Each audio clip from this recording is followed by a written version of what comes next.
আর মাত্র কয়েকদিন পরেই বড়দিন। শুধু ক্রিসমাস নয়, ইংরেজি নববর্ষকেও স্বাগত জানাতে প্রস্তুত কলকাতা। পার্ক স্ট্রিট সেজে উঠেছে রংবাহারি আলোয়। একটি প্রতিবেদন। আগামী 21শে ডিসেম্বর কলকাতার পার্ক স্ট্রিটে ক্রিসমাস কার্নিভালের শুরু। রংবাহারি আলোর রোশনায়ে সেজে ওঠে শহরের অন্যতম বিনোদন স্থল পার্ক স্ট্রিট। ফুটপাত জুড়ে জনপ্লাবন হয়ে ওঠে আকর্ষণের কেন্দ্রবিন্দু। এখন থেকেই শুরু হয়ে গেছে তার পূর্ণ প্রস্তুতি। উৎসবের আনন্দে সবসময় সেজে ওঠে আনন্দনগরী। উৎসবের আগে থেকেই শুরু হয়ে যায় উৎসব উদযাপনের পালা।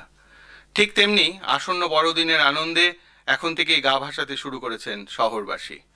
আরামদায়ক ঠান্ডার আমেজ গায়ে মেখে উপচে পড়া ভিড় এখন চিড়িয়াখানা থেকে শুরু করে ভিক্টোরিয়া মেমোরিয়াল, ভারতীয় জাদুঘর, বিড়লা তারামণ্ডল, সেন্ট পলস ক্যাথিড্রাল সর্বত্র। শুধু শহরবাসী নয়, শহর থেকে শহরতলি লাখো মানুষের ভিড়ে মুখর প্রাক উৎসব আনন্দনগরী।